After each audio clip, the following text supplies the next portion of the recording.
AC Milan and as Roma legend Cafu is regarded as one of the best full-backs of all time, and for good reason.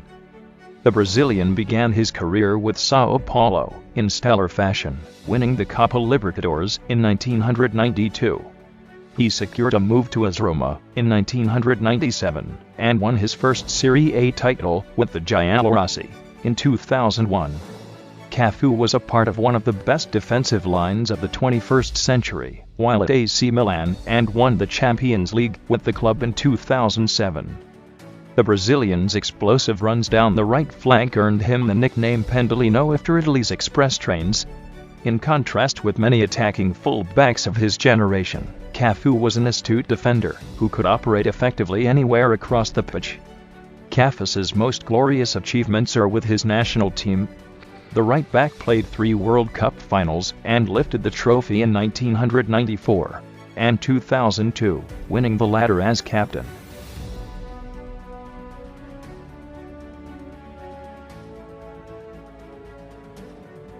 Giuseppe Bergami is one of the many one-club men in this list and a bona fide Inter Milan legend.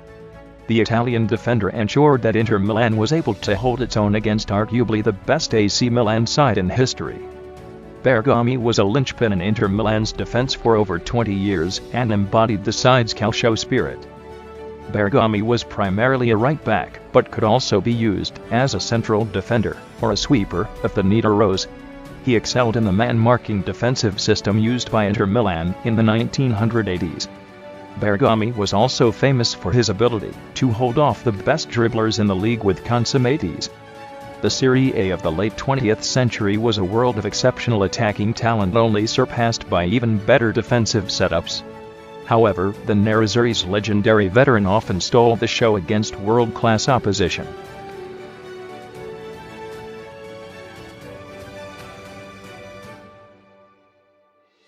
Comparisons between players across generations generally tend to be unfair, given the number of variables involved in every football player's unique career. Bobby Moore, however, was no mere mortal. Songs are still sung in tribute to the legendary icon, so many years after his death, and more will likely be composed to commemorate England's best-ever defender. Lauded by Pelé as the greatest defender he has ever played against, Moore was the perfect leader on the pitch.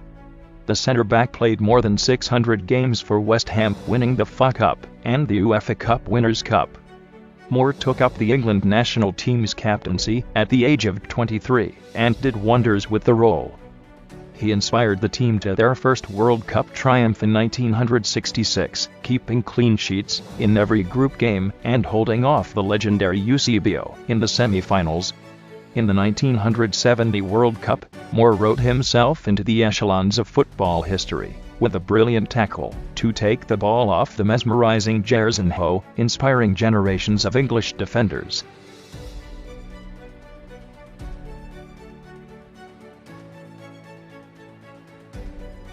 Johan Cruyff's Barcelona of the 1990s, or the Dream Team as they are popularly known, was known primarily for its attacking talent.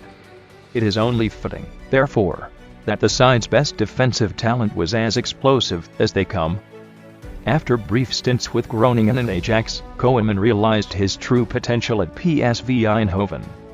He won a treble and domestic double in consecutive years with the Rood Witten, and also played a role in PSV's only European Cup triumph.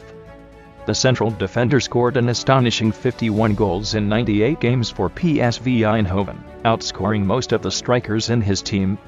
The Dutch defender secured a transfer to Johan Cruyff's Barcelona in 1989 and took Spain by storm. Koeman was an astute defender and ball-playing centre-back, but seemed to enjoy plundering the opposition's goal when the opportunity arose. Koeman played as a centre-back or sweeper in a team boasting the likes of Romario, Michael Laudrup, and Risto Stoichkov. Given his proclivity for finding the back of the net in set-piece situations, Koeman was the Catalan team's go-to man for free kicks and dead ball situations. The Dutchman had an impeccable free-kick technique and scored the all-important goal against Sampdoria to win Barcelona its first-ever European Cup.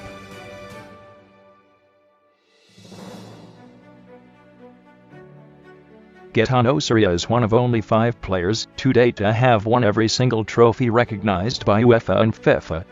Soria, at his peak, was a behemoth of a defender, and easily the best in the world for a time.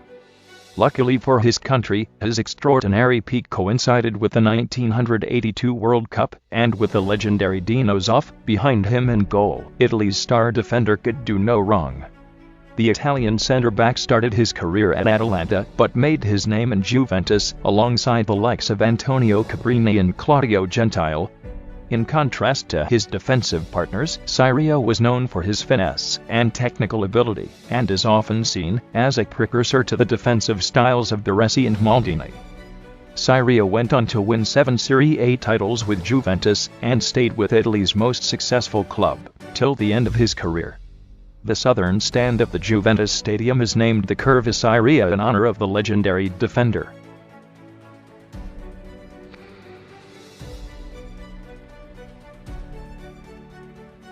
To gather praise from avid fans is impressive, but to be vouched for by the legendary Diego Maradona is entirely another matter. Fabio Cannavaro started his youth career at Napoli, and worked his way through the ranks for an opportunity to play alongside his childhood idols. The first recipient of Cannavaro's trademark challenge was Maradona himself. The club's medical staff did not take kindly to a youngster throwing himself at a bona fide legend. However, Maradona was impressed. Cannavaro went on to play for Parma, Inter Milan, Juventus, and Real Madrid. He served as the heart and soul of every team he played for. His leadership qualities were abundantly evident throughout his career, and stood firmly in the spotlight when he led Italy to a 2006 FIFA World Cup triumph. Cannavaro became the first defender since the turn of the century to win the prestigious Ballin, and is one of the greatest captains Italy has ever produced.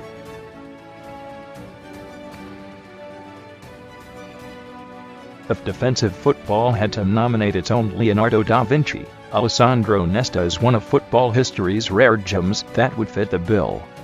Defending is rarely lauded as a beautiful component of the game, but Nesta's ability to elegantly and ethereally caress the ball off a striker's feet was a sight to behold. Taking the ball off Lionel Messi in his prime is no mean feat, but to do it with a breathtaking tackle at the age of 36 is divine intervention at its very best. Nesta began his career at Lazio in 1993, and won the captaincy in 1999, at the age of 23, leading the team to a domestic double. The centre-back won 3 consecutive Serie A Defender of the Year awards from 2000 to 2002. Nesta signed with AC Milan in the 2002-03 season, and made an immediate impact, winning the Champions League in his debut season with the club. The defender would play an integral role in the success of his club and country for the rest of the decade. He lifted the World Cup with Italy in 2006, and won the Champions League yet again the following year.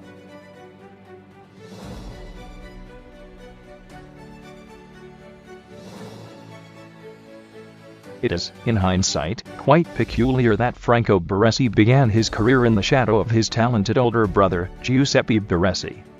Franco Baresi was AC Milan's knight in shining armor for over 20 years.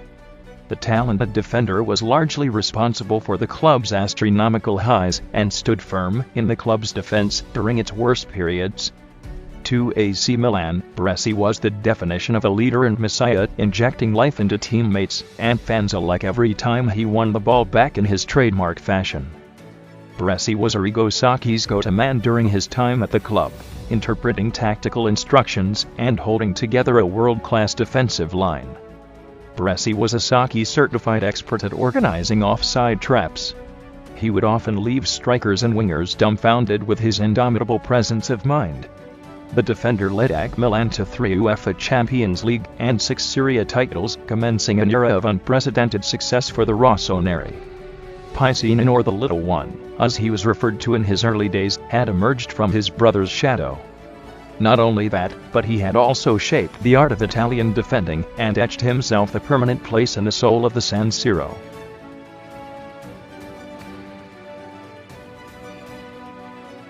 Measuring the success of a football player is an insurmountable task. Silverware is one way of establishing the greatness of a player. However, assessing the influence of the player on the game as a whole is an equally dependable metric. Franz Beckenbauer ticks both boxes. Der Kaiser, as he was referred to by his teammates and fans, was a born leader. Beckenbauer carried himself on and off the pitch with all the class of a captain, and was one of the most versatile defenders in the history of the game. He is widely credited for inventing the role of the sweeper or libero, and made the position his own. Beckenbauer often dropped deep into his box to pick up the ball, and silked through the opposition's first press, and into the midfield. From his deep position, the Kaiser not only provided his goalkeeper with the ultimate shield, but also dictated play with his technical ability and understanding of the game. Beckenbauer spent a majority of his playing career at Bayern Munich, winning 3 consecutive Bundesliga titles from 1972 to 1974, and 3 consecutive European Cups from 1974 to 1976.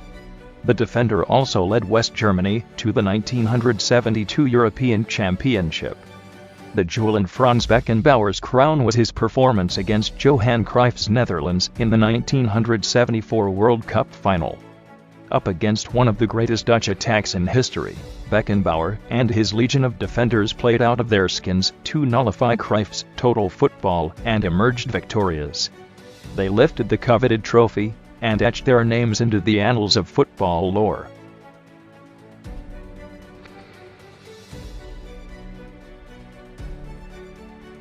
Defending is seldom regarded as the most beautiful skill in football.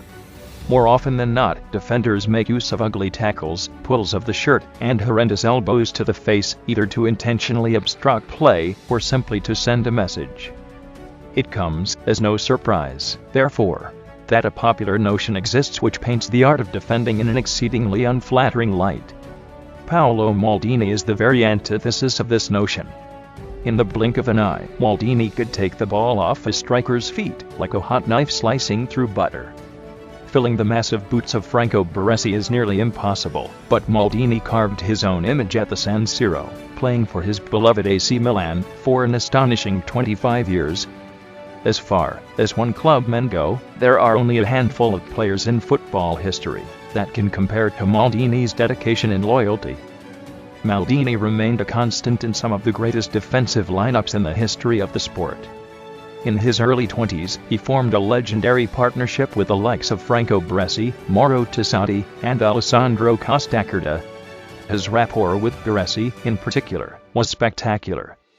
The duo played together in central defense and are statistically one of the best pairings in history, conceding only 23 goals in 196 games. Maldini was appointed captain of the team after the retirement of many of his senior teammates in the late 1990s and forged an excellent partnership with Alessandro Nesta and Cafu to elevate the Rossoneri to greater heights. Maldini's presence on the pitch earned him the moniker Il Capitano. The defender won 7 Serie A titles and 5 UEFA Champions League titles. This placed him second on the list of most successful players in the tournament's history behind Real Madrid's Paco Gento. Be it his influence on the pitch, his precise defensive play, or his ability to lead his teammates, Maldini's sheer talent and charisma make him the best defender of all time.